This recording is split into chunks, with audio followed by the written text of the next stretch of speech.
नमस्ते दोस्तों, क्या आपके पास भी पुराने गुल्लक या दादा दादी की संदूक में रखे कुछ पुराने सिक्के या नोट पड़े हैं?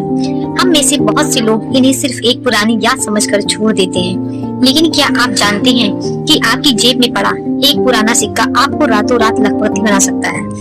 आज की वीडियो में हम जानेंगे पुराने सिक्कों और नोटों का असली महत्व, उनकी ऐतिहासिक वैल्यू और उनकी मार्केट में बढ़ती डिमांड के बारे में। चलिए शुरू करते हैं। 3, 2, ऐतिहासिक महत्व। सबसे पहले बात करते हैं इनके ऐतिहासिक महत्व की।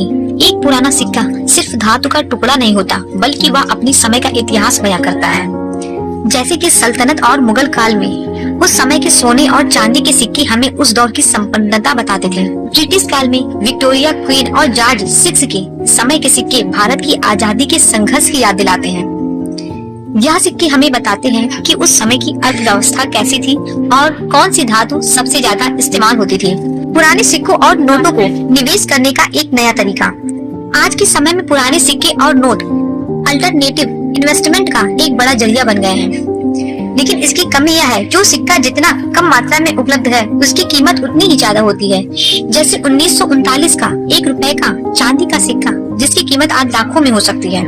बात करते हैं एंटिक वैल्यू की। जैसे जैसे समय बीतता है, इन सिक्कों की सप्लाई कम और मांग बढ़ती जाती है, जिससे इनकी कीमत कई गुना बढ़ जाती है।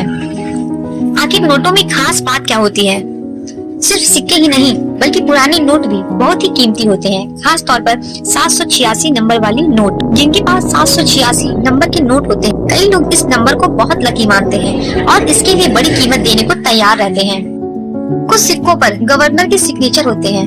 कुछ खास गवर्नरों जैसे सीडी देशमुख के साइन वाले नोट बहुत दुर्लभ माने जाते हैं। Misprint note. अगर नोट छपते समय कोई गलती हो गई हो तो कलेक्टर्स उसे हजारों रुपए में खरीदते हैं। आखिर नोट को बेचते और सिक्कों को बेचते समय हमें कौन सी सावधानी को ध्यान रखना चाहिए ताकि हम फ्रॉड से बच सकें? यहाँ एक जरूरी बात, इंटरनेट पर बहुत सी ऐसी वेबसाइट हैं जो पुराने सिक्कों के नाम पर फ्रॉड करती हैं। कभी भी किसी को रजिस्ट्रेशन फीस या टैक्स के नाम पर पैसे न दें। सिक्कों की सही कीमत जानने के लिए रजिस्टर्ड न्यूमिस्मेटिक एग्जीबिशन में जाएं और किसी सर्टिफाइड एक्सपर्ट से सलाह लें। उसके बाद ही अपने नोटों को और सिक्कों को बेच सकते हैं। तो दोस्तों, अगली बार जब भी आपको कोई पुराना सिक्का मिले तो उसे साधारण समझकर खर्च न करें, शायद वह आपकी किस्मत बदल दे।